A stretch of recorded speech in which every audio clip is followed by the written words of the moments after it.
Hello, everybody. Welcome to the Reap Smite League. I'll be your chair one today, Dr. Bojo, joined by the wonderful Skur Pull-Up and the ever so lovely Vile running the spectator for us. We're going to have triple mids versus hell minions here for you today. Skur, what are your thoughts on this game?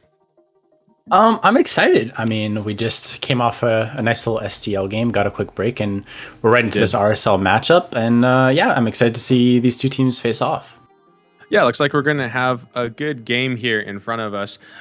It's going to be fun because watching RSL teams and STL teams back to back, it's nice to see the progression of skill, and it's nice to see what these STL players can work towards up in RSL. And we're going to go right here into the picks and bans. And yeah, so we got triple mids versus hell minions here, game one, and we're going to go with of some bands to start here. We got the Odin starting off, a very standard band. Odin very strong. What do you think of this pick, Marcus? Yeah, I mean, Odin is just so devastating in the solo lane right now. There's that Odin pick along with the Nike pick that you see a lot, just dominating lanes. And I mean, we've talked about it in previous games. The lack of the Sunder changes have affected the shift in the meta, and obviously the Odin with the way that the Jones and cooldowns is working, it's kind of just changing in his favor. So we're seeing a lot of him recently. Yeah, absolutely. And now we're seeing a Hell ban with a Persephone. And, Hell is a bit of an interesting ban because Hell is not something that's very top of the meta right now, but it is a character that provides a lot of pressure here in this mid lane. And maybe it's a specialty that Big P has here that, maybe triple mids just don't want to have to deal with. Yeah, I mean, whenever you're uncomfortable playing into a healer like Hell, it's always smart to just ban it out. Especially around this level of play, it's nice to just get that out of the way. Hell is just such a nuisance sometimes, especially with that cleanse for big group CC ultimates like Ares and whatever you're planning to do. And it looks like the play here was for Geb. Yeah, and I mean, Geb is always very strong, and we're going to see an Uller. I mean, this is just the top two dual laners that you're always seeing picks and banned almost every single game. I mean, Geb, obviously very powerful. And there's a Cerberus lock-in, which could be flexed in support or solo lane, but I think personally it's a bit stronger in the solo side.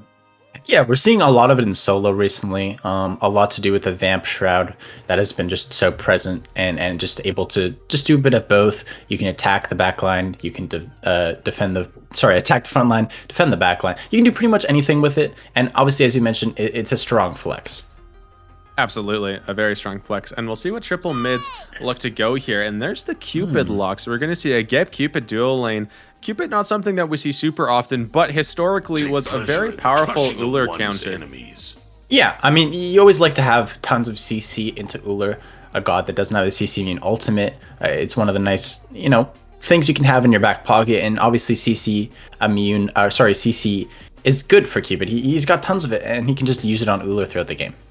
Right, and there's the Raven locked in, and Raven is a very strong pick recently with all the mace changes and has a great time of ganking a Cerberus. And there we see the Khepri locked in, so that basically confirms we're going to be seeing this Cerberus over in the solo lane. Yeah, I mean, when you're doing your draft phase, you typically want to leave one of those. You want to utilize your flex. You want your support to be picked at the end, so you can leave the team guessing and maybe ban out some solos or ban out something that you're not going to play. They decided to just go for the Khepri, and I mean, it's a safe pick without the flex.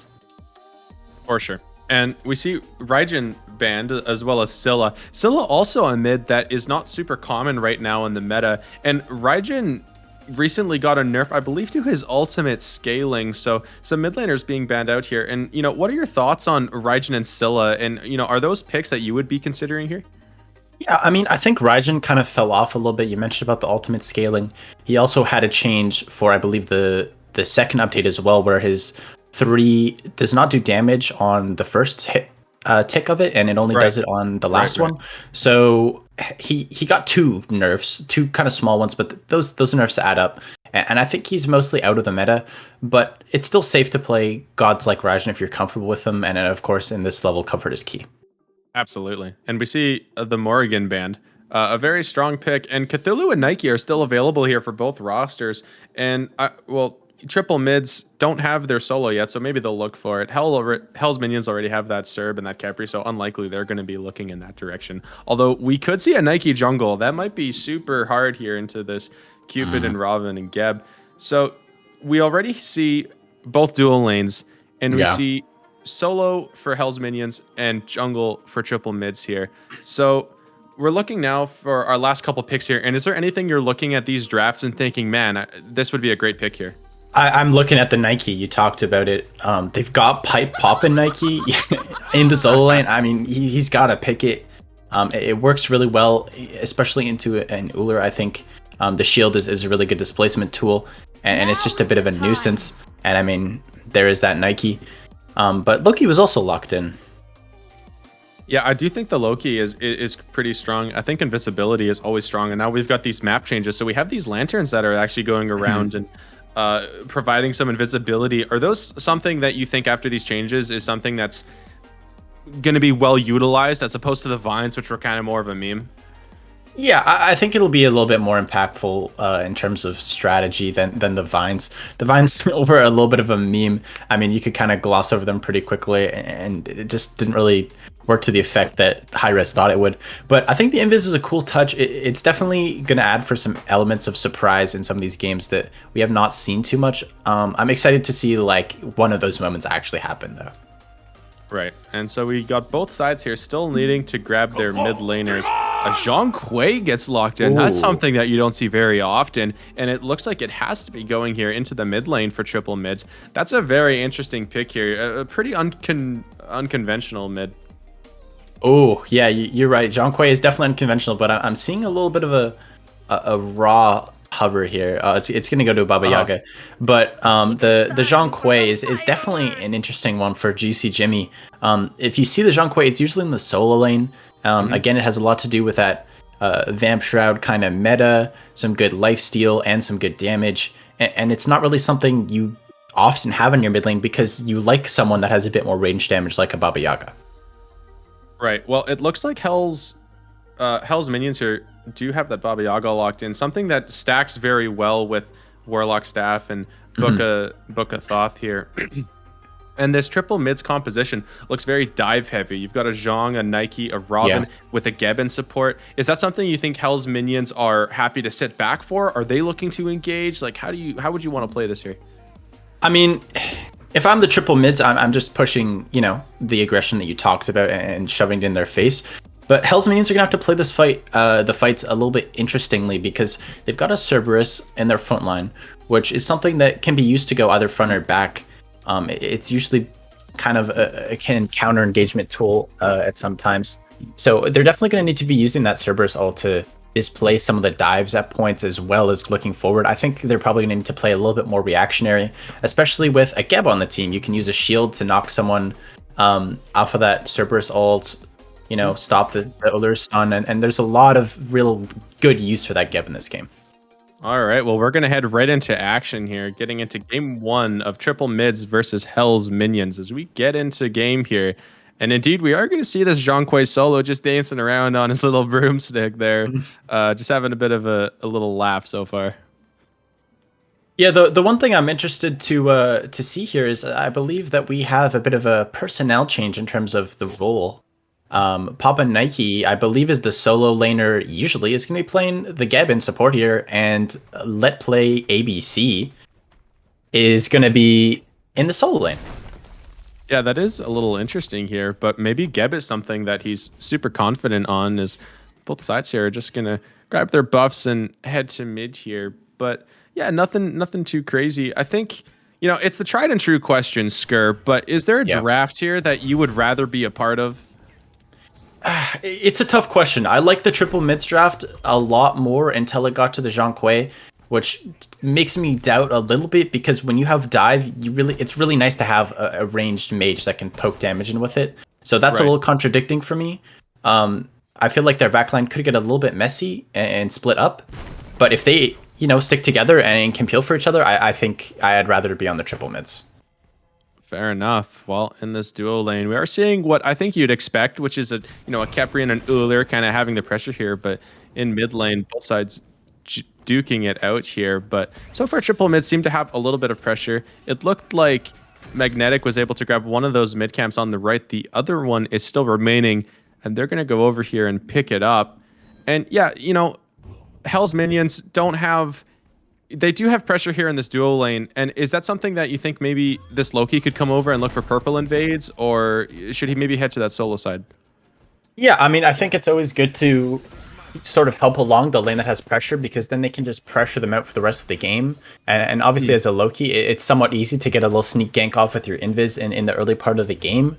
So I definitely like to see the Loki visit the duo lane side a little bit more.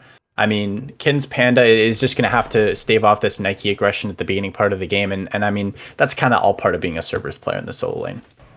Fair enough. Well, it looks so far like Let Play ADC has the pressure over here in the solo lane. He also has a potion advantage. You'll notice there he's got an entire potion still remaining, but Kitten's Panda has nothing, so he's going to be stuck under his tower here for a long time. And that blue buff is spawning. Yeah, the blue buff is spawning, and Cerberus actually does not have a relic, looking like he's going to be playing the old school strategy of back and then pick your relic then, which is something we haven't seen for a while recently. Yeah, not something that's super common, but not a terrible strategy. I think maybe triple mids there could have looked for a blue invade as they had time to do so, but right now, Reporter Support's getting a little aggressive onto Pop and Nike, but he's not going to be too bothered. Space Rockman does not take too much damage just yet, but it actually looks like in this solo side, they're going to still look for this blue buff as Magnetic goes for the pull. Kittens is here along with Eco, but here comes the jump in from Let Play. Cerberus is going to jump away. Loki's getting some return damage. He doesn't have a jump available. Let Play is getting taken very low. Robin coming in here to do something, but not enough as Eco grabs the first blood. But now Cerberus in a bad position. Kitten's Panda is going to fall there to Magnetic. And that was maybe a bit over-aggressive there, that blue buff. Yeah, I mean, it was a great pick from the Loki to look at that and just, claim it back. They ended up stealing the blue buff, but it just wasn't really a favorable encounter for them because they did give up the first blood, and Cerberus really just kind of stepped up a little bit too far there. He didn't really need to be in that fight. Loki had it under cover, and he kind of just inted a little bit there, to be honest. Yeah, a little too deep maybe, and that could have been a missed opportunity to invade that way earlier, right when Let Play was heading back to his own blue buff. Maybe could have gone forward there. But I do want to ask you about a couple relic choices here. So yeah, I'm looking at them right now. Yeah, so Eco goes for this Aegis on the Loki, and Cerberus is grabbing this Meditation, which historically was, I mean, just an assault relic, when you can't back, just getting the mana. But actually seeing a lot of play recently. What is it about this relic? The big thing with the Meditation that makes it so prevalent now is that it just is able to really restore your health from a low condition where it wasn't before. It rewards you for having low HP. It's going to give you more because of the percentage of the ticks of it, and it's not just in one big spurt. So it's definitely used a bit more. And as weird as it sounds, I don't actually mind the Meditation play because of how often Kin's Panda is going to be poked out in the solo lane by the Nike. It's going to happen a lot, and the pots are going to dwindle, and sometimes a Meditation is going to prove worthwhile if he's able to just play passive like a Cerberus does. Well, Magnetic is over here around this purple buff looking for an invade, but Eco is going into on Takaki, who uses his beads and dash away nicely, looks for a return ultimate, but a great stun there from Kyber, and the beads is going to pick up the kill, but here comes Magnetic onto Kyber, picks up the kill. Eco is running away, low HP. Reporter Support is here with ultimate available. The fight's going to dwindle out there, but some action over on this duo side. Yeah, I mean, ADC's trading for each other. I really liked that fight for the triple mids at one point, and it just kind of dwindled a little bit. Genkoki did a really good job to pre-beats that stun, and he just got out real quick. But instead of running for his life and popping the ult, he decided to sit there and kind of fight inside of his ultimate. It would have been a little bit smarter to just bide his time and wait for his team to rotate over and cover for him. Maybe a bit over-aggressive, but Big P now is under a little bit of duress, but just going to dash into his tower there, no problem. And this blue buff on solo side is still available, even though Kitten's Panda doesn't have much, but Magnetic is going in onto Eco here, who there pops the Aegis, but after the damage is done, gonna lick his wounds there and reset. But Magnetic using his pressure nicely and invading this duo side. And by the way, that blue buff is still up. Yeah, the blue buff is up. As far as Eco goes on the Loki, I'm not a big fan of the Aegis pickup. I touched on the med, but the Aegis for me, if you're, in my opinion, if you're playing aggressive, you need the blink, and if you're deciding you're going to play passive, you got to get the beads as a big stun comes out. Hockey did get taken pretty low there, but doesn't quite have enough damage yet. Is Kyber working on that Transcendence first item and actually goes Bluestone to help himself for the early stages of this game to just out clear. Is Bluestone something that is, you know, a common Uller pick? Is that a normal item? Is that troll? It's not entirely troll. Obviously, with Boomba Spear being nerfed a little bit, it's definitely something that is going to be picked up a bit more. But it's not really something that you want to work into your builds all the time. The Corrupted Bluestone is not the strongest starter. You might want to just sell it and buy a full 6 items. Fair enough. Well, Let Play is gonna take away some farm here from Eco on the Loki, who so far has had a pretty good game. I think both junglers have had some impact already. Both together have 3 kills, and so far are the ones that are running this game. Kitten's Panda is getting a bit aggressive though onto Let Play, who gets taken back but has full HP and ultimate, so he's not too worried. Jumps back in fact, but Eco is hovering around this solo side, but decides he's gonna back. Could maybe have gotten the kill there, but Let Play maybe fearing death just uses the ultimate, but I mean, I guess better safe than sorry. Yeah, I mean, he was definitely scared there. You can tell that's a panic ultimate to try to save your life, and he used it a little bit too non-sparingly and just kind of threw it out there. But, I mean, he's survived, and that's what's important. Both solo laners 0-1 so far in this game. Well, Magnetic is back over here on this duo side, and he's going to steal away that purple buff from Kyber. This is a really good use of pressure to continue to get these invades off. It looks so far like both junglers are favoring more towards this duo side. No real ganks have come over here just yet, but Let Play does not seem to give a rip about the Cerberus pick. But yeah, I mean, it seems like both junglers are just hovering on the left side more. Yeah, and Let Play being a little bit aggressive here without his ultimate. You never know. Maybe a jungler is waiting there to gank you. It's a little bit scary at times to just be chilling that far up lane without the ultimate, but he's able to just secure safety there pretty easily. Yeah, indeed. And I do actually want to ask you another quick build question. So Juicy Jimmy here goes for a Pythags first item here with the Vamp Shroud as well. So is this a pretty tanky Zhonghui, or is this just for the lifesteal? I mean, it's definitely for the lifesteal so far. He's got the Vamp Shroud to start off with, and he gets that 12% lifesteal from Pythagrams. He's definitely going to build into a very lifestealy mid build. I'd like to see some sort of defense item from him at some point of the game, because clearly he's going to be really in the mosh pit with Zhonghui. You're not going to be casting from far back. So I'd like to see a bit of survivability as we got a quick ult here. Yeah, Left Play gets brought into tower, down to half HP, but that is a tanky solo laner, not going to fall easily, and with Genji's Guard, has quite a lot of magical protection, so Kitten's Panda really isn't going to be able to do that much damage, and maybe needs a rotation here from Eco to actually try and find a pick. But you wonder if trying to gank the Nike is even worth it. I mean, Nike is a very safe character, notoriously difficult to kill, has quite a bit of displacement CC actually with her little shield bubble there. So, but Eco is going to come over and try and make some impact regardless of any of those, as he looks in, finds the ultimate over there onto solo lane, and Let Play is just barely alive, gonna back there under the tower. But both sides really just chilling, and now Magnetic is gonna head over to the solo lane after his Nike has backed and just look to clear this wave. Yeah, it seems like he's just doing a bit of maintenance in the solo side. I'm not sure, maybe a bit of a wasted rotation. However, we are seeing a bit of an aggressive Cerberus. I believe that's Tyrannical Plate Helm on that Cerberus, which is not an item we see too often, but it definitely screams aggression with that 85 magical power. That is a lot of power, as he's struck in some trouble here now. Yeah, not going to get out of this one is Kitten's Panda, or is he? Magnetic is trying to pick it up. He's super low, waiting for his dash cooldown. Can't quite get it, but across the map, Reporter Support actually grabs Juicy Jim. So trading 1 for 1 here, does that favor either side? I mean, in this case, I'd say it favors Hell's minions, because Juicy Jimmy is just a bit of a bigger kind of target right now in terms of the battle. Nike's going to have that aggression no matter what. So getting that tower is nice, but again, she's not really going to have tons of pressure anymore. Hopefully the rotations are going to be nice from this Nike now at this point in the game.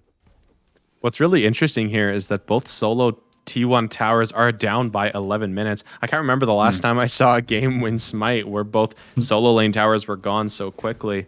So it looks like a lot of stuff is happening over here on the solo lane. And things are kind of stalling out over in the duo side. I mean, it looked like the junglers were spending a lot of time there. But in the last 5 minutes or so, both Magnetic and Eco seem to be heading more to the solo side and kind of leaving these ADCs on an island. Yeah, we had just talked about how the ADC duo lane has been focused, and then it kind of shifted over to the solo lane. It seems like this is kind of the approach of both of the junglers, that they're both just going to kind of hover around and just kind of take whatever comes up to them, which isn't the worst strategy, and it seems like they're both kind of getting the good picks. But they're definitely going to need to be careful, because that can lead to, you know, overextensions and some objectives being stolen if they do too much. And obviously the two T1s and the solo lane is a good representation of that so far. Magnetic is over here on this left side looking for a purple invade or possibly a gank, but Kyber does have a ward there, so he does spot these rotations coming. Magnetic is still going to wrap around this tower for the moment, but nope, decides to just go back and farm up safely.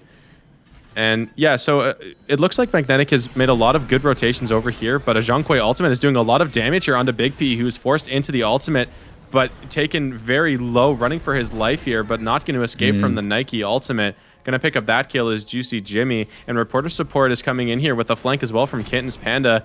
Looks like triple mids here is going to escape or not. Big server assault is going to pull 2 players back in. Pop and Nike has got nowhere to go, getting plucked, but not quite into tower. He's running away now, but a big Loki ult from Eco stuns 2 players. A great Geb shield, though, saves let play, but only for the moment, as Kitten's Panda picks that one up. And now Hell's minions grabbing back a couple kills.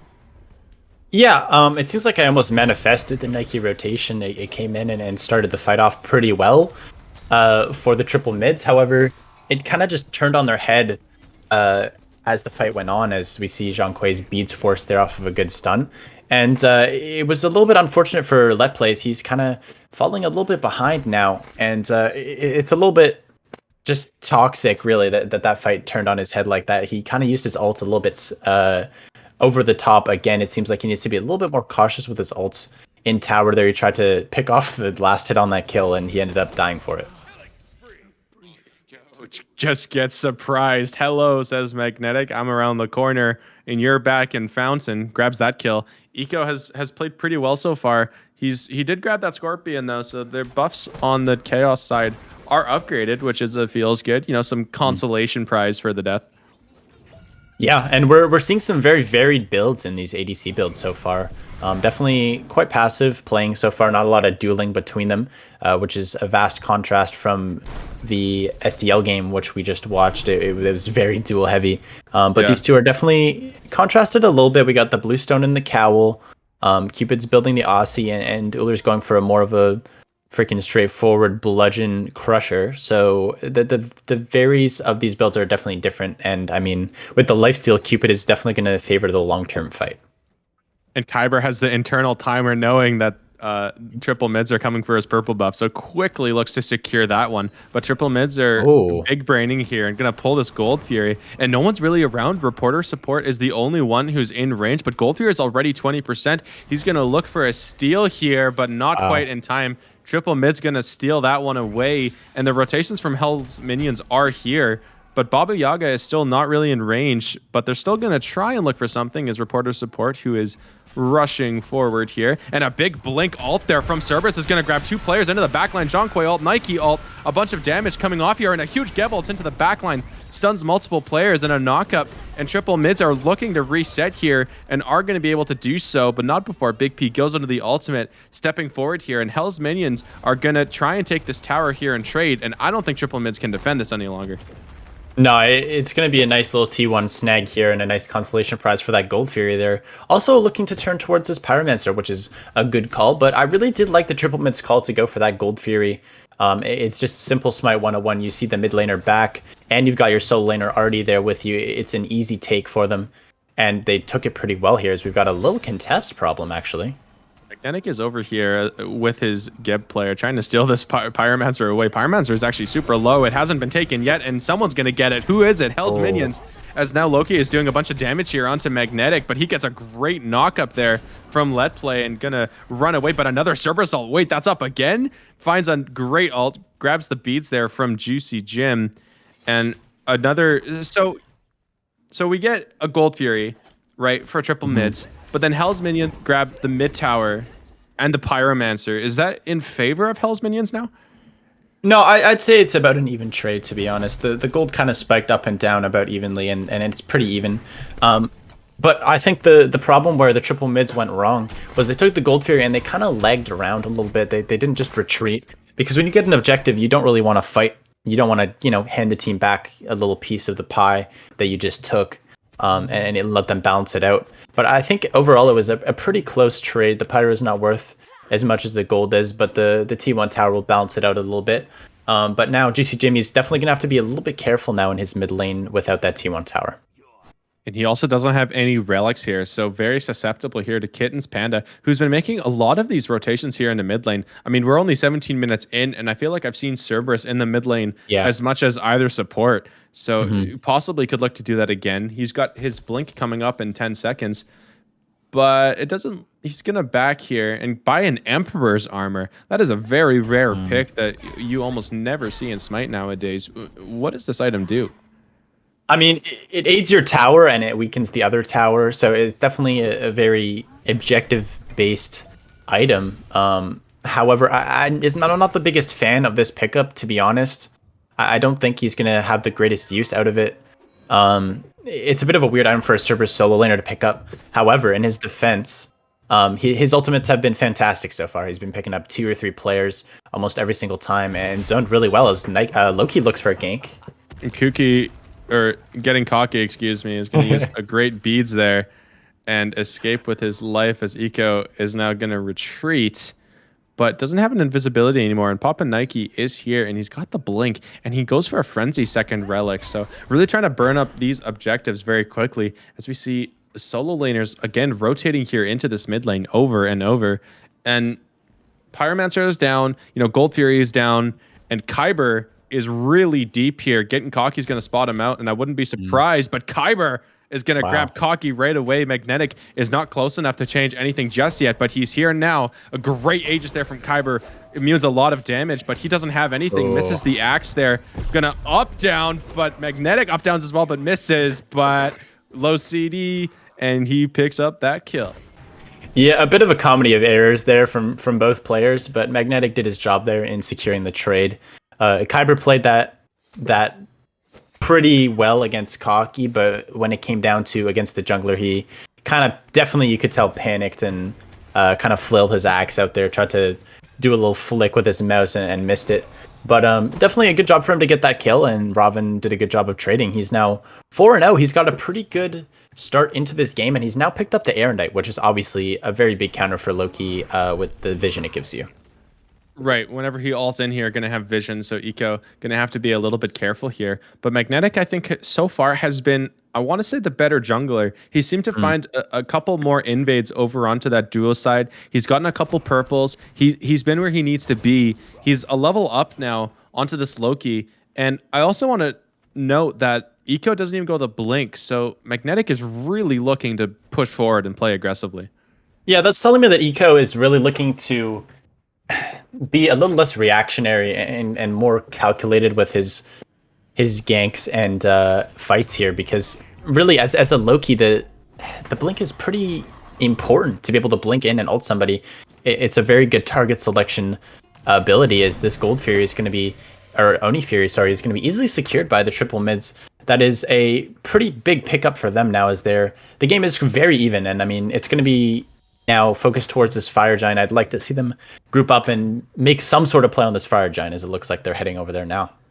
Hell's Minions really could do a better job of warding here over on this duo side. It's really unfortunate. That's the second objective over there that they are just not in the area for. That Oni Fury now is going to push forward and give a lot of wave pressure on every side. And as you mentioned, this could be a great opportunity to see Getting Cocky come all the way over here to this solo side of the map. Maybe they could grab a Pyromancer. They could possibly grab a Fire Giant. Both teams kind of jockeying for position right now. And, it's kind of at this point where really, if you can get those extra deep wards into your enemy side, it's going to make a big difference. Yeah, Cocky's a little bit late to rotate here onto this. He did not need to clean that minion wave up as much as he did. He had Oni's pushing. He decided to wait, and Uller got over there fast enough. It seems like Hell's minions did a great job of reacting to the potential rotation that happened, and they were here to stifle any sort of movement onto this fire or pyro area. But it's going to be interesting to see this fight now, as all 5 members are clearly committed onto this fight, with Oni's pushing in mid and left super deep. You can see the Oni waves, as you mentioned, pushing everywhere, and I think they just grabbed that dual lane tower. So this would be a really good time for Hell's minions, or excuse me, triple mids to pull this Fire Giant, as Let Play is making a bunch of space. Eco actually gets poked for about 20% of his health bar there, as Let Play is now getting grabbed here by the Khepri, but he is still very healthy, not too worried. Fire Giant is getting really low here, 10% left. Papa Nike is taking a huge amount of damage. Fire Giant is a coin flip at this point. Triple mids do secure it, but a huge Cerberus ult grabs multiple members as Eco's in the backline, but getting absolutely smacked by the Zhong Kui. A great Aegis saves him for the moment, as Let Play, or excuse me, Magnetic is doing a great job zoning, but Baba Yaga ult is doing a lot. Wait, Zhong Kui still has ult? Well, he's rushing forward now. There's the Aegis doing a bunch of damage, but it looks like this fight is kind of running out here, as triple mids are going to try and reset here, but Kittens isn't going to let them, as Report grabs the Geb dash there. Not going to be able to escape. But wait, what? Where did all the abilities go? He took no damage. Poppin's running away now. Geb Shield is going to save him, but Big P is dashing in. Reporter support is still trying to kill this Geb player, but Poppin Nike, no thank you. I'm going to dash back to base. You can't kill me.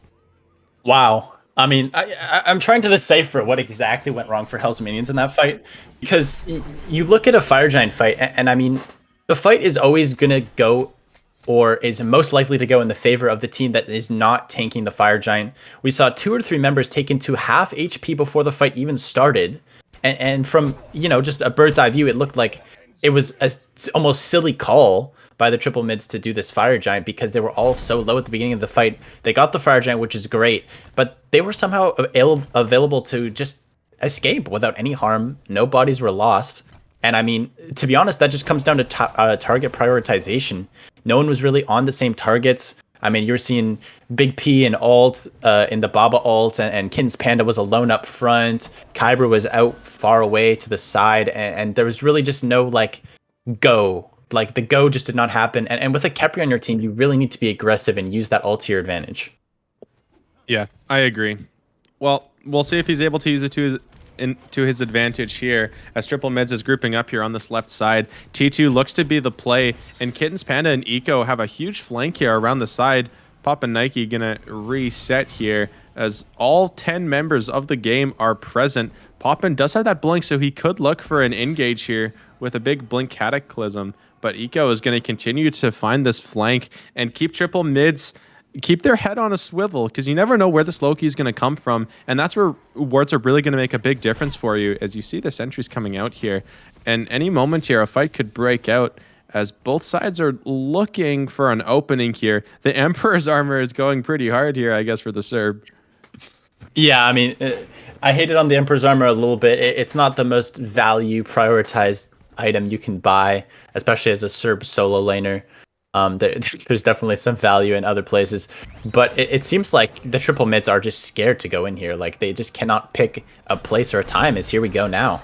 We're going now as both solo laners blink past and get a big engage, but a big separation comes out here, and Magnetic is completely alone, surrounded by 3 players. Let Play is taking a lot of damage from this tower, but a big Cupid ult, Geb ult.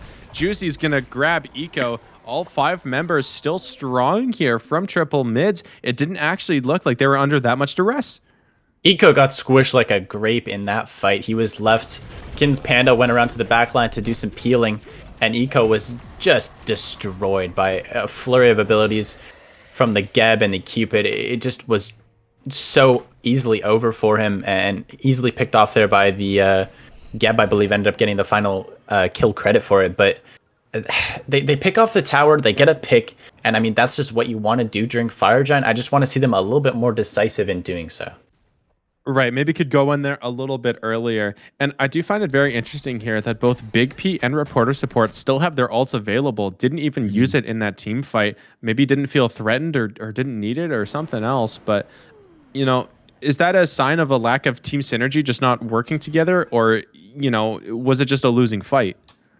Well, you have to use your ultimate. I mean, you build so much CDs in these games that you just need to use your ultimate. It's going to be up before the next fight. You know it is. You can see all the other players have their ultimates back up.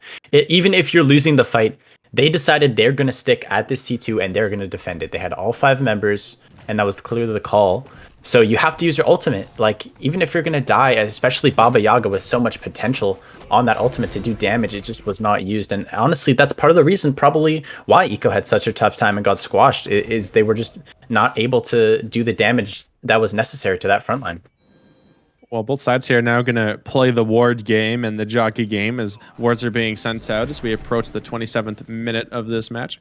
Triple mids here are up about 7,000 gold, which isn't too bad. You know, we're not quite at that 10,000 range, which is kind of, you know, the death zone here.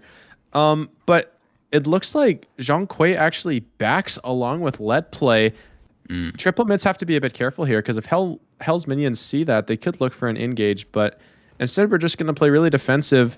Zhang does back, but he doesn't have his starter upgraded yet. That's going to be a big power spike for him once he gets that online. But here we go. Fire Giant is now being pulled here by Pop and Nike, and it doesn't look like they want to commit on it just yet. They're going to jockey and wait a little bit longer for Let Play to get here. Yeah, I'm really wary of this Baba Yaga picking up the Book of Thoth so late into the game. It doesn't make sense to me. You're not going to be hitting up these waves that much, and it's going to be really hard to stack this Book of Thoth. And if you are going to be stacking, you're going to be missing your team and catching these waves. It's an opportunity for other players to, you know, surround you and gank you and just catch you off guard. Well, Fire Giant is now taking really low. Big P's in the center with the big Baba Yaga ultimate. Triple mids are going to secure the Fire Giant as Reporter Support is in a bad spot. He's trying to run away, but Let Play is so deep, bringing every player of Hell's minions backwards, not taking any damage. Look at him. He's not going anywhere. And Reporter Support is in a bad position here, not going to be able to get out as Cocky picks him up, as Let Play has been tanking this tower for what feels like 5 minutes and is no sooner to death. Oh, Big P, you're not going to stack your Book of Thoth like that, my friend. That is a little bit too over-aggressive with the ultimate. I mean, if you're going to contest it like that, they've got to help you. Well, big Cerberus ult actually only grabs 1 player, and Eco gets a big ultimate, but a bigger Geb ultimate is going to force every relic from Eco and his life, as now only 2 members of Hell's minions are alive, but Kyber manages to finally take down this oppressive Nike pick for, you know, it doesn't even feel like Let Play has died this game, but that's actually his 3rd death. He's just been so powerful. Yeah, he's looked really good on the Nike, and I mean, that's the thing about Smite box scores that can be really deceiving. I mean, you don't have to go 10-2 to be one of the biggest players on your team. If you're doing your job and you're creating space like a Nike needs to do, and zoning off players, that is literally all that you can ask for from a Nike solo, and that's just why Nike's so good right now. The space she creates is incredible, and I mean, if you're not building Sunder because of the nerf to stop her, she's gonna just have that shield all the time, 24/7, and I mean, it's really hard to stop. It's really hard to stop, and I'm just looking at this Baba Yaga build for a second. Is that a Gauntlet of Thebes being built last? I'm not sure what that's looking to be. Glowing Emerald you see there. I'm not entirely sure what this pick is going to be, but you know, Scare, Hell's minions are on the back foot, right? Clearly. I mean, they're down 12,000 gold. They're having trouble killing Let Play. Magnetic is everywhere. Juicy's doing a bunch of damage. Like, what do you do here? How do you find a way in? How do you get back in this game and try and contest here this next Fire Giant? It's tough. 10,000 gold is the point that is sometimes regarded as the point of no return in a Smite game. When you're down 10k and you're down a Phoenix, it's going to be really difficult for them to get into this game. The Oni Fury is the next part that they're going to play over here, but it's really hard for them to do anything here. The way that the triple mids are going to group up, a pick is really sorely needed. Luckily, Loki is a character that is really good at finding picks, and they need to find a pick because the team fights are not working out for them. The Loki Serb front line just looks like it just is, they can't penetrate them. And part of that is because of the Geb and the Nike. And I mean, I think a Sunder would have been just crucial in this game for having those 2 giant shields on the team. I mean, Sunder is not the most efficient relic anymore, but in this game, I think it's almost a must buy. Fair enough. Well, the left Phoenix is gonna fall here. Hell's Minions not even putting up a defense, not even around this, but they're gonna be around for this middle Phoenix. Oni waves are starting to push up here. They're halfway up the map now, and there's actually an Oni fire wave over there on that right side. Gonna have to pay some attention over there. But triple mids now are grouping up. They have all 5 members. Kitten is looking for a big Blink Cerberus ultimate. Triple mids have to be careful they don't stack too much for that one. The Pop and Nike's going in here, and there's the big Cerber ultimate we talked about, grabbing multiple members and beads. And now Magnetic is in the backline doing a bunch of damage to Kyber. Loki ultimate in the back is gonna grab him, but they can't actually find the pick. He's out with 1 HP. Cocky kills Big P. Kepri ultimate not doing enough, but Eco is gonna grab Pop and Nike somewhere, but this Titan is being assaulted here on all sides. There's the fire Oni wave. It has arrived, and this Titan is being brought very low. Eco is going to try and make an impact, but it's a little bit too late. Too late. Triple mids grab game 1.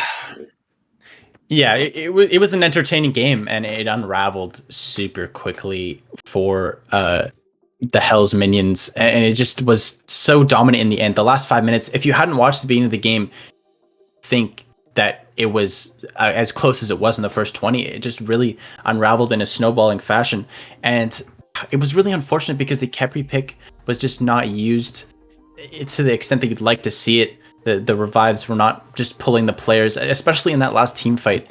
The Baba Yaga or the Ullr just cannot die there without a Kepri ult. It just spelled the fate of the game, and I think that's kind of the story of some of the last few team fights and how they unraveled. So where did the snowball come from? Was it just the Hell's minions being a little too lax around those objectives and just giving them up too free, or was it something else more towards the Fire Giant? I mean, to be honest, it was so close up until the Fire Giant. I think the Fire Giant was really just set it off there. I mean the gold fight before was really just the intro towards that. But when I mentioned that Fire Giant and the fact that they took so much poke to the Fire Giant, still killed it, and then didn't lose a member, that was pretty much just the nail in the coffin of that game. You need to pick some people off of that Fire Giant, and they didn't, and it just came all down from there. Yeah, it certainly looked like the objective play could have been a little bit better there from Hell's minions, but let's take no credit away from triple mids. They all had a really good game, every player, and you mentioned it. Let's not just talk about the slash lines. Let Play was doing a really good job of zoning off multiple players, and you said maybe a Sunder here for either reporter support or maybe even Kitten's Panda if he's going to come in the backline would have helped quite a lot here. And, we're going into the second draft phase here. In a little while, but is there something in between games here that you would be, you would coach them like, hey, like we got to pick up this pick or we got to play through this person?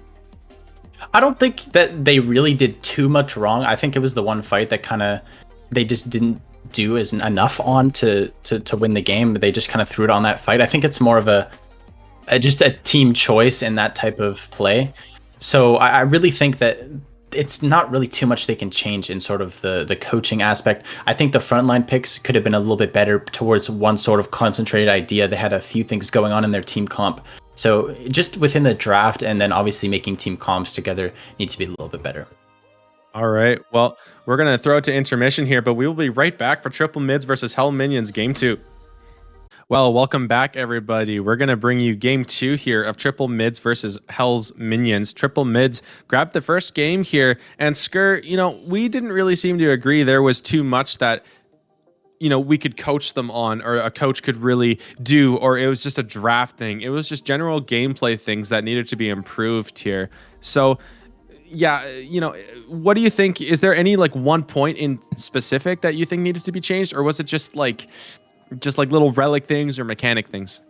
To me, it seemed kind of like a comms issue. Like they were not too together on some aspects of the fight. The target prioritization was a little bit off in times, especially at that Fire Giant fight where they really just lost plot of the game. A little bit unfortunate there. They just seemed like they were in it for a lot of it, but they just lost it at that Fire Giant fight. And ever since then, it was just kind of on the way down. Yeah, absolutely. Maybe the word vision there around those objectives could have been a little better. But yeah, I honestly thought it wasn't that bad. But we're going to go into picks and bans here for game 2. But I really think that Hell's Minions were fine. There wasn't any major issues. I thought it was just really small things. Maybe a ward here or a ward there would have completely changed how many of those early and mid-game team fights went. Yeah, I don't think the Nike needs to be specifically banned in this game. I think it's still fine to let that through. However, you can't let it through to the second phase like they did in the first draft. It just allowed so much value to go to Hell's Minions. To the triple mids. They picked up that Geb first pick, and it's going to be banned away this time, as well as Hell, which was banned by the triple mids once more. I mean, obviously it's in their name, but I can't tell if that's a meme or they're actually scared of Big P playing on the Hell. However, we are not going to see it. Yeah, I think Big P is really known for his Hell, his Kukulkan, and his Poseidon. I can tell you from my time coaching him, those were the 3 picks that he really liked to go to. So maybe triple mids have a bit of insight into that and just want to ban it away. Don't want to play any games. Meta doesn't matter if there's something that you can only play well on. Cough skills. But, you know, the ban's completing here. And Tiamat RTO, very standard. Raijin does see his nerf. And the Geb does get banned, but the Uller doesn't, and Hell's Minions pick it up. Yeah, the Raijin ban surprises me. I'm assuming the Hell's Minions were just playing for this Uller and they did not want to ban it. However, I just don't get why the Raijin is so heavily contested right now. I think it's going to be a little bit easier to lock down with not as much damage potential as it did in the last point. And it looks like Magnetic Excalibur is going to pick up this Ravana that he had played in the last game, which you talked about. He looked quite solid on it and had the jungle lead for most of the game. But this Chiron is definitely a pick that I'm interested in seeing in, because getting cocky, he played a little bit passively this game. I think he can play a little bit more aggressive on the Chiron this game. For sure. And I mean, if you're Magnetic, I mean, hell, if it ain't broke, don't fix it. I mean, I thought his Raven looked fantastic. He was everywhere on the map. He was taking buffs left and right, exactly where he needed to be when he needed to be there. And yeah, Chiron is definitely a bit more of an aggressive duo laner. That dash at level 2 is super powerful and getting you forward. So is there a support here you're maybe looking to pick third that can really complement that and fight into this Uller and Athena effectively? I think if you're looking for that pressure stance, I mean, I'd like to see someone a little bit more like foreboding. Like, obviously there's tons of supports you can play with pressure. I think Ares to me is that one god that is like, yes, like we're going to go for this. We're going to play aggressively, and especially into an Uller without a CC immune ultimate, or honestly Athena as well, because you're going to have to ult and you're not going to be able to channel it. It's technically 2 CC immune ultimates in that time. Sure. Well, we're going to see Hell's Minion still have to pick their second god here, and Mibuti is the best booty, says Sobek, because he gets locked in here. Likely going to the solo lane, or we could even see an Athena jungle. We could even see Athena solo. There's a lot of flex potential here. Yeah, I mean, you could see it anywhere. I think Sobek is going to go into the solo lane. Kitten's Panda, we saw play the Cerberus Guardian solo laner in the last match. I think this is probably sort of something that he likes to do. And Sobek is definitely one of those that can do it. I think, again, a passive player and hopefully looking for other leads in other lanes. And I mean, speaking of aggression once more in the solo lane, it's going to be Cthulhu most likely for Let Play ABC. I mean, look, it's Nike, it's Cthulhu. It does the same thing. That's why they're both really popular. They just go forward. They just press 4. You can't really kill them. Sunder, maybe Relic Dagger, but the cooldown's still sort of long. I don't know. This draft so far from triple mids screams W key. I mean, you've got a Cthulhu ult that's running forward. You've got a Chiron that can fire shots from the back. Robin's ulting in there. Mystic Rush. I mean, everything seems to be going forward here. Hell's Minions Ares needs to be banned. I need to see an Ares ban here from Hell Minions, because it could be a really destructive pick if it's put in the hands of a support player, which in this case will probably be Papa Nike again in the support role. I think aggression in this dual lane is going to be the key, and without, you know, a Beads ultimate, CC immune ultimate on the Uller, it's going to be super easy to force out his Beads and just pick him up. I mean, I don't think it even needs to be Ares. It can be any sort of support that has a lot of CC built in. Well, a bit of a chuckle for me as I see a Zhang Kuei ban. I guess they don't want to deal with that for a second time. Interesting. The Ghostbuster is not going to be here. And then we see the Morrigan, which is a smart ban here, I want to say, from triple mids, because you don't want to have to deal with a Cthulhu on the other team. But that Nike is still available. So Hell's minions could definitely go for it. I think it's really powerful. It's able to zone out just as well as Cthulhu is. You can make a bunch of space. You wonder if maybe that would have been the ban here over a Tsukiyomi. But Hell's minions, it's up to them now. And Mensch, a Khepri? That's a powerful god. W key.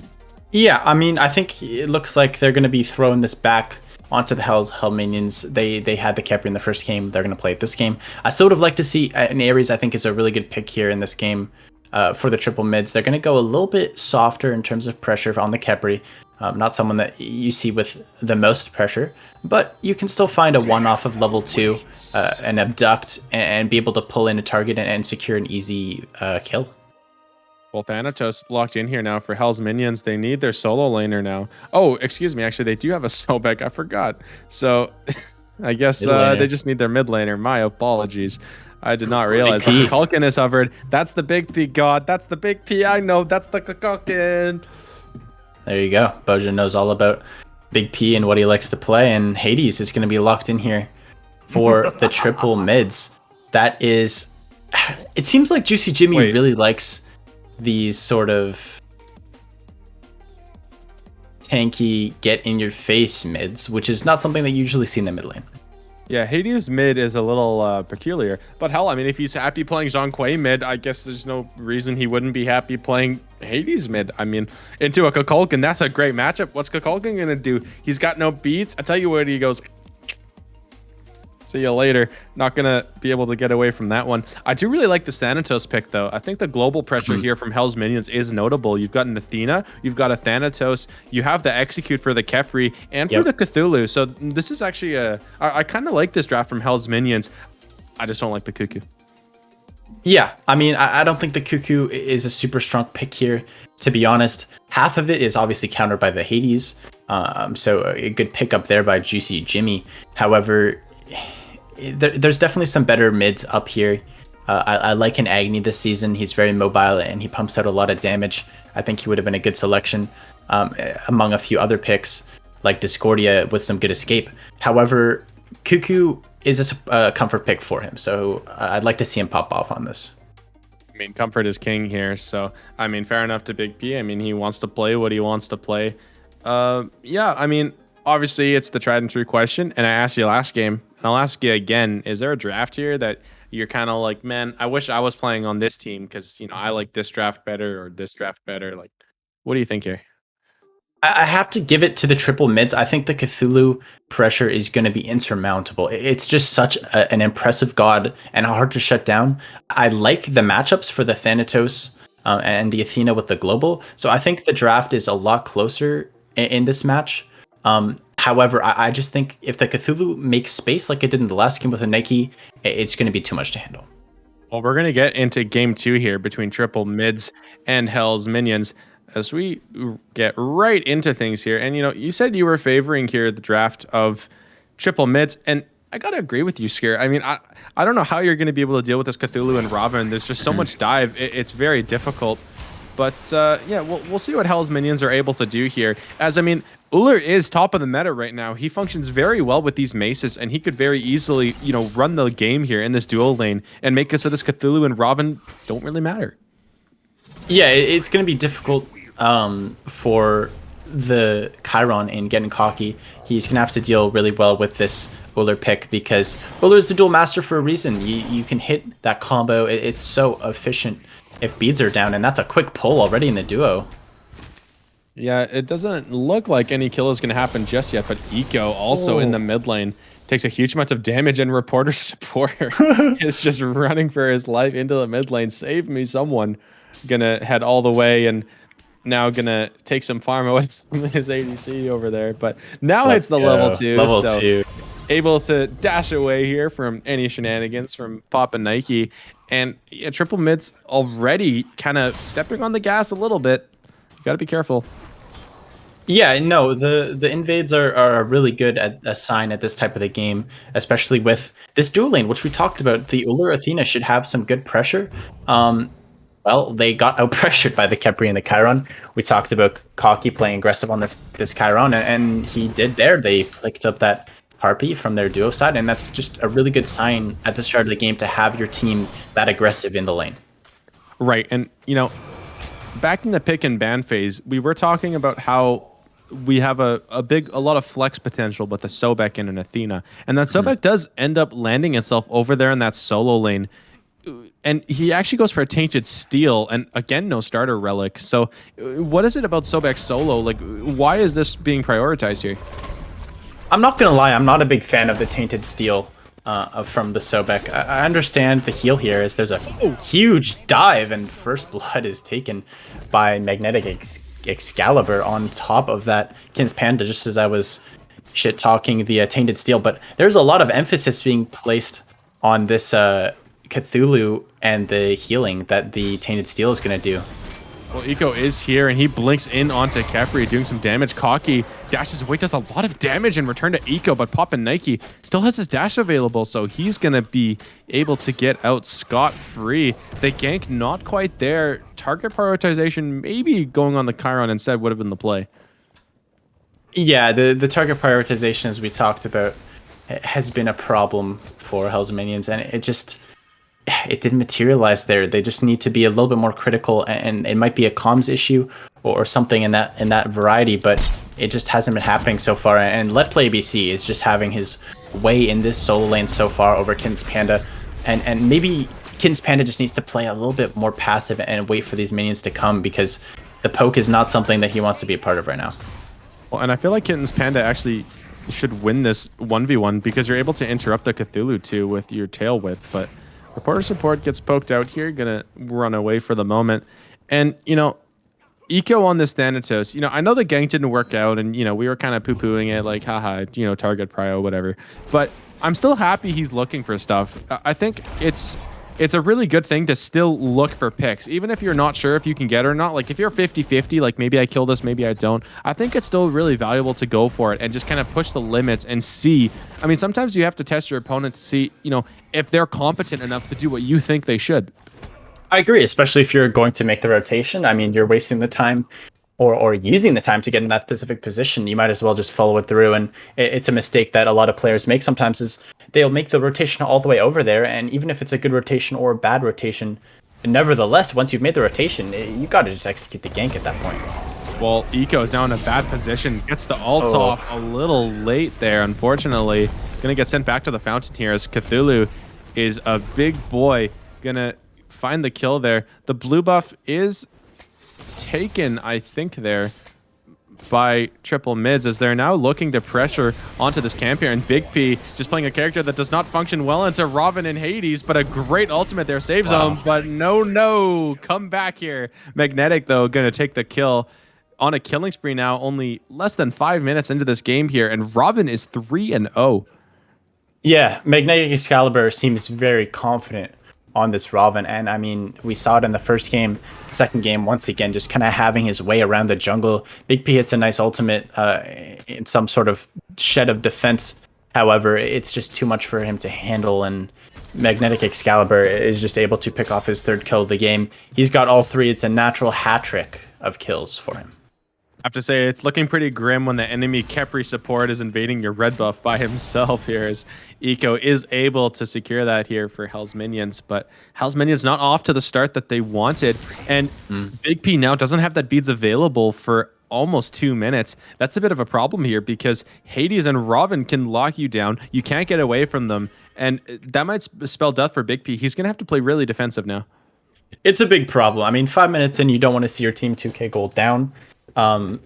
If there's an area right now, if I'm Eco, I'm definitely focusing this duo lane. It has not died once yet, and really, they're both 0-0. It's pretty even.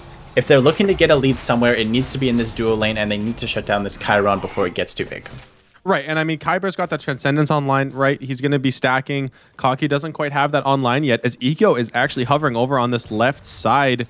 Looking here for Cocky, finds a really good sight, and now Cocky holds his dash, though, for a really long time. Now up into the sky here is Eco, who's going to land perfectly onto Cocky with a good beads, though, and Cocky gets out of there scot-free, but trying to return some damage now in the ultimate, but Kyber just runs for it, trying to kill him, but cannot quite do so. And, Skirt, you're playing the Thanatos here, you got the blink. Is it smart to hold both of those and just try and walk into range, or is that like a strat thing? It's not. I think you should just be using your blink at that point. I understand that he thought he didn't need to use the blink as he uses it now to escape a bit of turmoil for the mean part. He does not have his ultimate though. Trying to run away here, but really low here. And a up down there from Magnetic. He's 4-0. And Juicy is just causing a lot of problems here for Hell's minions. Big P really is having difficulty doing anything. And he's actually trying to stack a Book of Thoth now, so it's going to take him a long time to get online. And Magnetic is still here, but a great combo there from Kyber, but a flip kick saves him with some immunity and gets out there for the moment.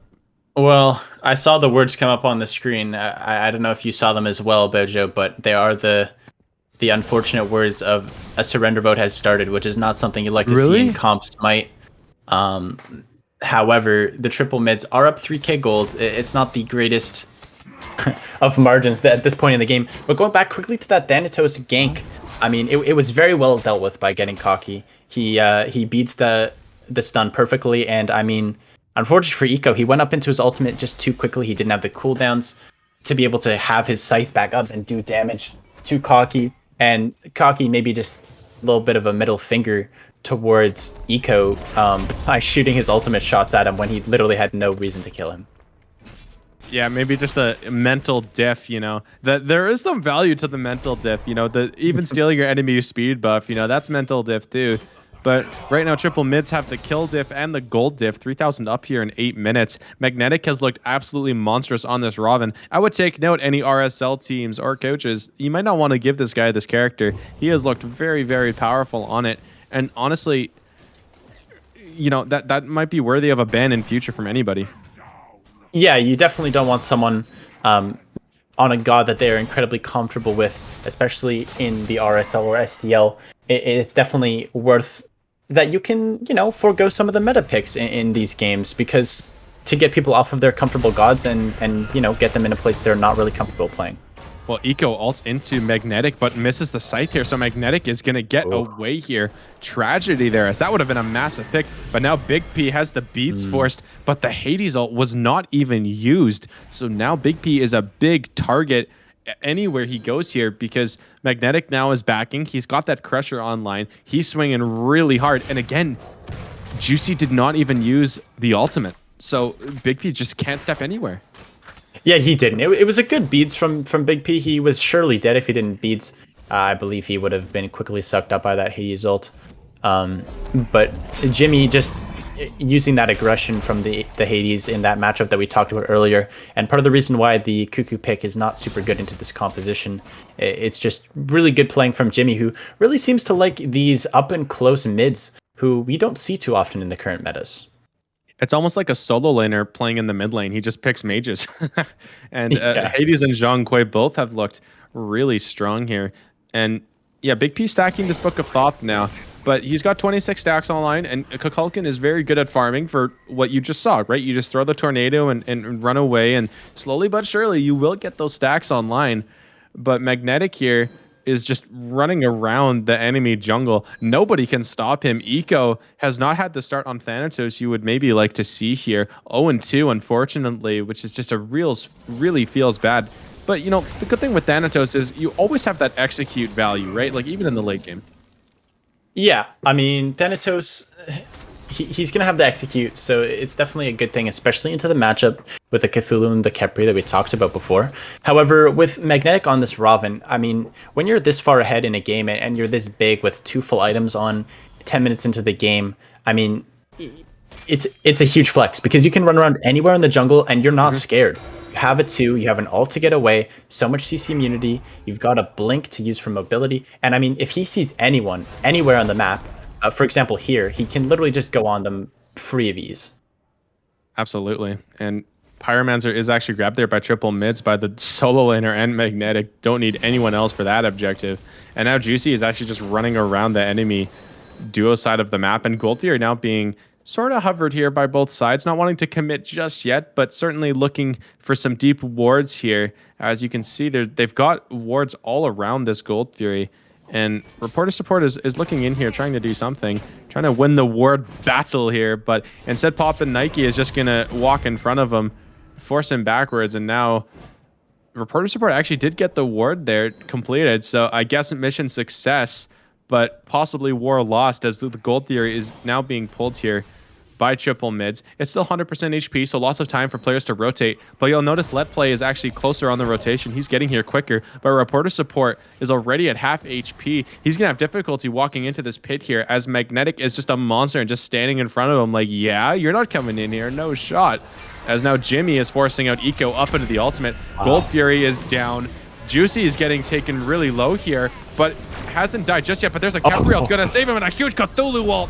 And there's the Kepri revive onto Juicy. Don't dump everything when there's a Kepri on your team. And now Kitten's Panda is in a bad position as he's surrounded by multiple members here. Cthulhu doing the damage, Cocky doing the damage, Kepri with the root. Cocky's got a double kill. Triple Mid's got the Gold Theory, and Hell's minions are on the retreat.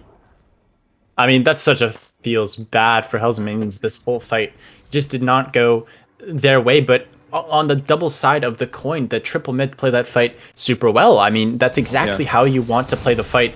Juicy Jimmy definitely playing like a solo laner there on that Hades. He did not die, and he is not building tank whatsoever. He is definitely building some lifesteal and that Spear the Magus, but he zoned so well in that fight, and the Gold Fury was executed by the other 4 members of the team. He got low, and the Kepri used the revive. That's just how you want to play the fights. It's mapped out that way perfectly in this game, and it would be mapped out the exact same way in a Smite Pro League game. Neither of us mentioned it, but I'm pretty sure that Jimmy actually went for Aegis first relic. So, he did. Honestly, not worried about anything, and that Aegis actually saved him for just long enough for the Kepri out there from Pop and Nike to come through there and save the life, and Hell's minions dumped everything into him. So after that point, you have no cooldowns remaining. You cannot team fight, and then triple mids just kind of cleaned up here, and Pyromancer's down, so they have nothing else to do here except farm for a bit. Yeah, it's a bit of the dead space in the game when the Pyro and Gold goes down. You're not going to do fire at 13 minutes. And unfortunately for Eco and members of the Hell's Minions, this is basically just the chance for triple mids to just roam around this jungle as a unit and essentially troll them. They just get to go on them anytime they want and just commit everything, because it's going to be super hard for them to win a fight. And Cocky is just kind of strutting his stuff in this duel lane because he is 3 whole levels ahead. He is, and Kyber is still looking to fight and find some axes and still provide a bit of a challenge here. And we've been talking about Magnetic being a problem to kill. Well, the guy's got Magi's now. He's got the bubble. Yeah. So as if it was going to be hard enough before, now he's got a free beads as he dives your backline. And you'll see him there looking at this red buff here. Eco is in the area, but we just saw his ultimate forced a moment ago. So he's going to have difficulty here actually defending this if Magnetic spots him. As now he does, and Cocky kills Kyber off camera. And Eco can't even pop the bubble as Magnetic just flip kicks it. And in mid lane, Big P is getting dove by the Hades, and Eco is getting dove by everyone. Triple mids here, 9 kills to the good. Hell's minions can't even get on the board. Yeah, I was going to mention that I really like the Magi's pickup for Magnetic, especially into 2 Guardians with tons, literally oodles of CC on the side of Hell's minions. The Sobek pluck, the Athena taunt. There's so many just CC abilities there that could be trouble, and especially as a Raven, you don't want to use your 2 unless you necessarily have to. And I mean, it's pretty much an automatic 2. It's just used for him. So a really good item, especially as a jungler diving. It's going to be really big. And in that fight, I mean, the triple mids are just reaping their rewards of a successful early game. I mean, there's just not much that the Hell's Minions can do at this point. They're just too far behind. I mean, Reporter Support is level 8, and it's just not looking good for them. Certainly not. Kitten's Panda going to have his ultimate forced here. And triple mids are grouping around this Fire Giant, and why not? I mean, all you really need here is for Cocky to back, and you can quickly do this Fire Giant. Pyromancer, though, going to be the objective first, as Kitten's Panda is looking, but, he doesn't have ult, so he's kind of just here. Or not. He's going to walk all the way in front of them as a Cthulhu ult is zoning multiple players. Sobek is in there, but Hell's minions actually steal it away somehow. I believe that was the Sobek that snuck up there and got, I think it was a 3. I'm not actually quite sure what the ability was, but it was definitely the Sobek that that did something to steal that. What a steal from the Sobek. But looking at the goal difference, it's it's not good at this point, especially the XP difference is over the 10k point at this mark. And I really would have liked to see Cocky get in a rotation for that fight. I know he's level 18 and he's just oodled up on farm, but that's a fight where you can literally wipe their entire team if you have your ADC travel to. And you mentioned it. That's the second surrender vote started that I just saw pop up. So Hell's Minions clearly not happy in this game. But yeah, you mentioned it. I mean, Cocky now has the Aussie online on this back and already looking into a Heartseeker, I think. And I agree. I would like to see a rotation here from this Chiron. I mean, you're already at the point here. I mean, we're what, 7,000 gold up here? This is, you could certainly go for a Fire Giant here, but Triple Mid's electing to play the game a little slower here and grouping up around this Gold Fury, which is Primal Fury, by the way. So that does help you get the Fire Giant there. So that's pretty reasonable. Yeah, it's definitely a good play to wait for the Gold Fury as well. I mean, it's what we saw in the last game. They transitioned a Primal Fury victory over to the Fire Giant pit and then won the game there. So it's definitely a way that you can take over the game and just start commanding it. Obviously, they're already in command at this point, but it's a good way to start solidify your lead. And I think Sobek has been spotted in this Lantern. He has indeed, but he did pull the Magi's from Robin, so there's something. Eco is up in the sky looking to do something, but really good discipline, I have to say, from Triple Mids there to instantly drop that Gold Theory. Now gonna pull it again with Thanatos ult down. Kitten's Panda trying to be the hero twice in a row here. Magnetic is blinking in though onto Eco, who has no ultimate. Kulkin ultimate is off the mark as now Eco is running for his life. Cthulhu is running forward, but Eco cannot escape. Rampage now for Magnetic as he's not done. Kitten's Panda in the backline trying to do something, but he just doesn't have the damage, and Triple Mid certainly do. There's the Chiron shots. Gonna grab a kill there, and off screen, looks like Reporter support got grabbed. Triple Mids here, now 5 members strong into 2, and they're pushing the tower. I'd really like to see the Triple Mids pick up a kill here at this point. It's just a good ego booster at any point in the game if you are being shut out or dominated in a game, to be able to pick up a kill at any point if you're at 0 kills. It's a big pressure up here as Papa Nike has extended himself super far. Unfortunately, no one there to capitalize. But the Hell's Minions could really just use some sort of morale booster here in this game. Yeah, I have to agree, especially when Big P presses his 1 button onto the enemy support, who's a level up, by the way, and it doesn't, you barely see the health bar move. That's a real feels bad there for everyone really on Hell's Minions. And yeah, I agree. If you could grab a pick, that would really help morale. At some point, I mean, maybe you just commit 5 members to just, you know, int and try and kill a single player just for, yeah, like you said, the morale boost. But Triple Mids aren't doing anything too crazy yet. They did grab that Primal Fury and playing it slow, which I actually kind of like. I did think the Chiron could have come over and looked for something, but you know, playing it slow is never really wrong. It's just different. Yeah, it's never wrong. You're right. It almost is a little bit of an annoyance from Hell's Minions, are probably thinking at this point, like, just throw or get it over with, or like, you know, attack us. We want some sort of action here, because they're not being able to find any sort of picks in this game so far.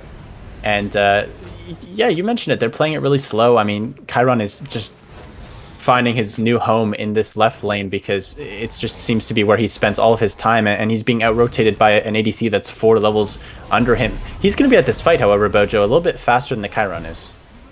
He is here now, so Hell's Minions do have a brief 5v4, but they are so under-leveled and have such less gold in their pockets. Ooh. But Juicy is in here. Beats a little bit late, so not able to find maybe as big an ultimate as he would have hoped for.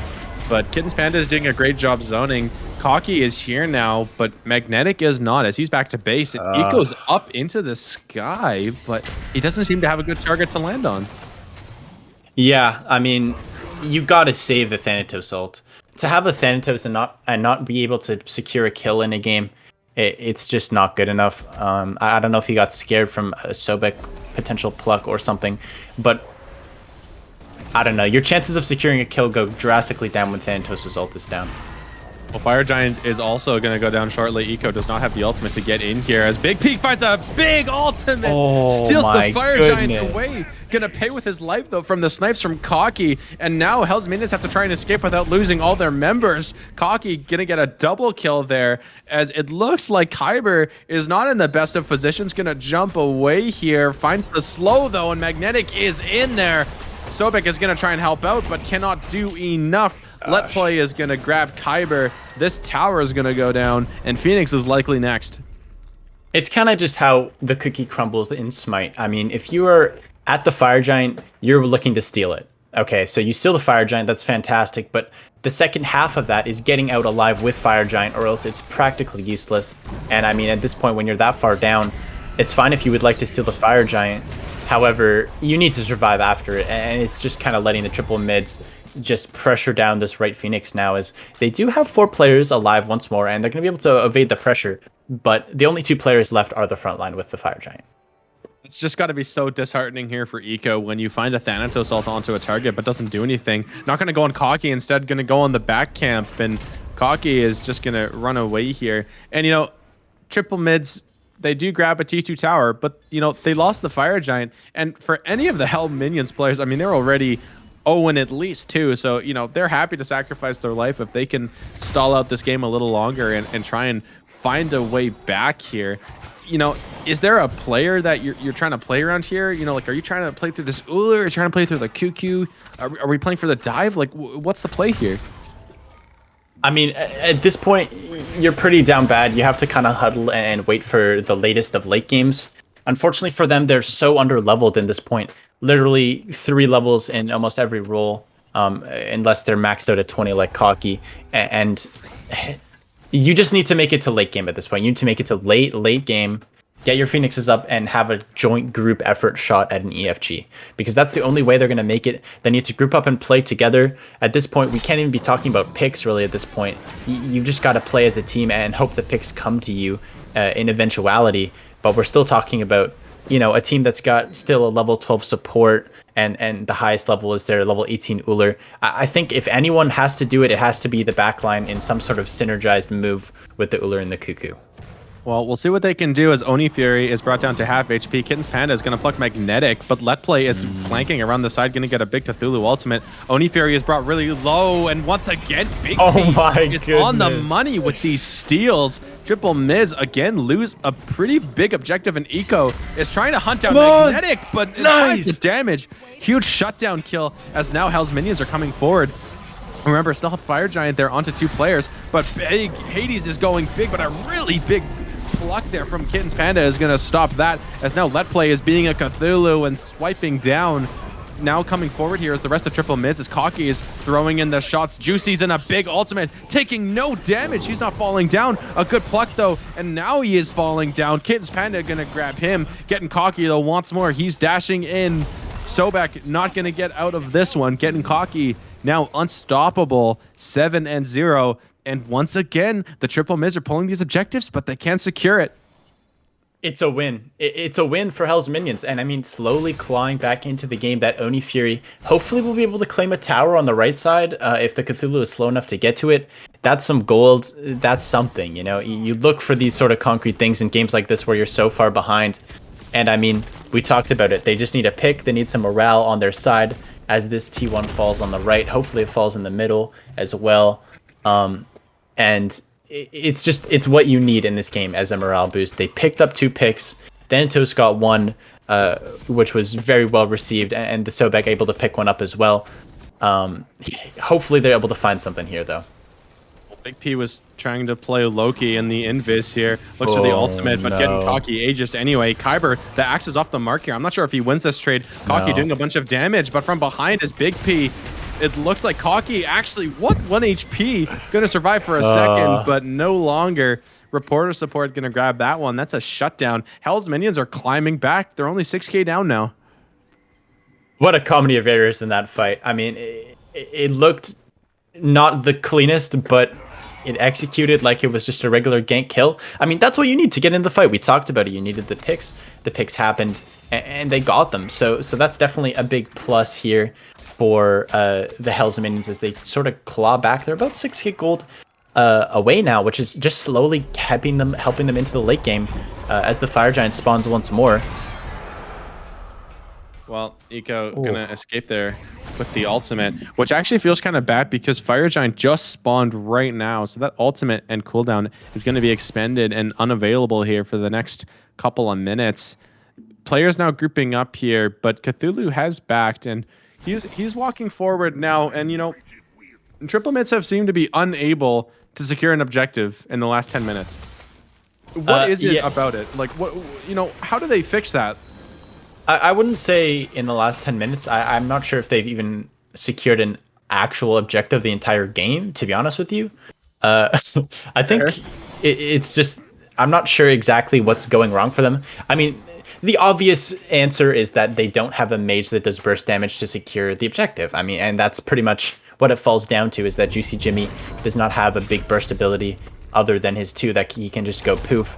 And Big P obviously has more than double the damage of that in his ultimate, and he's able to secure objectives with it. The problem is, if they're losing these objectives too much, they just need to pick a fight where they can win it without any sort of steal being anywhere fathomable, just because of the secure.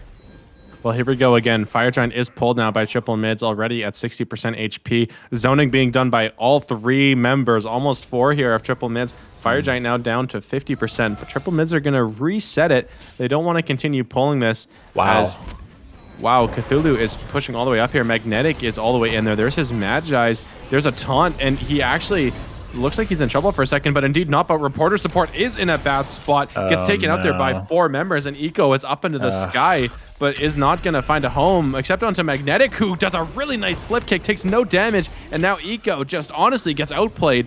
And now the rest of triple mids is coming forward, and Kitten's Panda forced to go out, but triple mids are going in. Magnetic is chasing down Big P, but switches targets here to Kitten's Panda, who is not going to get away. Tries the blink. A little ballsy there, but cannot quite escape, as now all 5 members of triple mids are alive, winning that fight cleanly and heading back to this Fire Giant.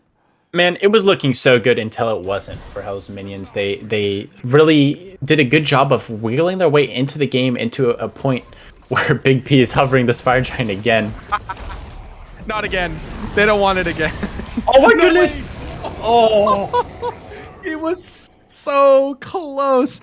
Big P almost pulls the hero play for the 3rd time in a row. That could honestly not have been closer, but was not meant to be, as triple mids do finally secure themselves a Fire Giant, and they're gonna split up a little bit here, as you see 3 members here in the solo lane and 2 pushing down the mid lane. And yeah, Big P, you're feeling yourself. You've done it twice in a row. Why not go for a 3rd? Yeah, he wanted to try that steal one more time, and I mean, why not at this point? You're down 20 kills and a bundle of gold. Why not just go for it? As Kitten's Panda kind of slowly walks into his own fate here. I think the morale has been chunked a little bit here on the Hell's Minions. But the thing is here, Hell's Minions have stolen so many objectives this game that the triple mids were so worried about an objective steal that they dropped that Fire Giant way before. There's no reason for them to drop that Fire Giant. It would have been an easy kill for it, but they were so scared of an objective steal that they dropped it for virtually no reason. Luckily, they won the fight and were able to claim it free of any charge, but it just shows what the mental chalking does of having 5 objectives stolen from you. It's just, it makes you think twice before doing stuff like that. And as we talked about it, Juicy Jimmy does not have the secure enemies, and that's kind of where Hell's Minions could get back into the game, was off of objective steals. And you kind of want to root for Hell's Minions here, always the underdog. You want to succeed, and they brought it back to 6,000 gold. They were basically on par there at that Fire Giant, but the team fight there maybe comes all the way back to where Eco had to have his Thanatos ultimate forced by his back camps there, so did not have that to try and do anything there. But triple mids now calmly in the lead, a good 12,000 gold or so, and they're going to just push down this left side here. Everybody is approaching full build. All of them have their starter items online. So Hell's Minions here are still pushing back. They're doing their best here, but 12,000 gold. This feels a little different than last time. Yeah, I mean, it's kind of been the story of Eco's game, is he's just not been able to ultimate at the right times. Obviously, the damage has not been there to drag those targets down low, but you don't want to be ultimating just wishing that you can drag someone low to a low HP bar in this game. It's just not happening for the team. So in order to get those kills, you need that Thanatos ultimate up. And if it's down at the crucial points, it's really just bad news bears for the Hell's Minions. Well, Phoenix is falling down quickly, and Let Play is just going to be a Cthulhu and make all the space. There's the Thanatos ult once again, forced out defensively. Eco has not been able to go forward a single time. And now this middle bird is going to get engaged on his cocky with a bit of a late beads, but able to get out of there just fine as Magnetic is now looking for Eco with no ultimate. The shots are coming through, getting cocky, going to grab a kill. Juicy is killing Big P on the left. Frenzy is popped. Kitten's getting plucked. There's the dash away. Can he survive? Absolutely not. 25-3. A dominant performance from Triple Mids, minus a couple objective things. Yeah, I mean, that's pretty much how you want to close out a game in terms of the final push of the game. Obviously, the objectives were not the best secured in terms of just getting them done, but that happens when you don't have a mid laner that can secure them. Right. I mean, maybe they just drop off a little bit earlier. And actually, we saw them do that one time, right? They were on the Gold Fury, and then right when the Thanatos ult was coming in, everybody backed up. You know, maybe they could work on that a little bit more. That would probably help a lot. Yeah, I mean, that was a pretty dominant performance. Triple Mids looked really, really powerful. Hell's Minions, minus a couple of steals, didn't seem to have much of an answer for anything. I think the Thanatos, just early pressure, just didn't pan out. Yeah, I mean, and we talked about some of the elements in the pregame of how Triple Mid's build team comps were just super hard to deal with. I mean, the Cthulhu and Chiron pressure is just really, really devastating, especially with leads. And it might be one of the harder gods to play into when you have a year behind is a Cthulhu. I mean, he just stands in your way and makes it a nightmare for you. And in order to kill him, you need to get his damage down low so the Thanatos can execute. It just wasn't possible. He didn't die. Khepri didn't even need to use his revives, and it was just a pretty solid display here. Right. I mean, just solid work for everyone. There's honestly not too much criticism here I could really give to Triple Mids other than a simple objective thing. I thought they played pretty well. I think Hell's Minions, you know, maybe that's just an off game for them. I mean, it didn't look like they were firing on all cylinders. The communication didn't really seem to be there. The coordination was a little off. I do think the draft as well could have been a little improved. I know Big P, you know, Kakalkin's great, but you know, when there's a Hades, and especially when Magnetic already picked Robin, I believe at that stage, it's just too risky. Yeah, there's a few risky picks in there from Hell's Minions, but the draft was not specifically the part where they lost. The actual fight, the Thanatos execute obviously is really good counter for two gods, the Khepri and the Cthulhu. However, it just wasn't executed as a team. They lost in too many lanes, and it just fell flat. Well, we're going to get some more information for you in just a moment. We're going to cut to an intermission, but when we come back, we're going to have an interview with someone from Triple Mids.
Welcome back, everybody, to the post game of Hell's Minions versus Triple Mids, who do grab the 2-0 victory. I'm joined with Magnetic Excalibur here, our Robin player both games, who I would say had a really good game. And, you know, Magnetic, I got to ask you a couple of questions here.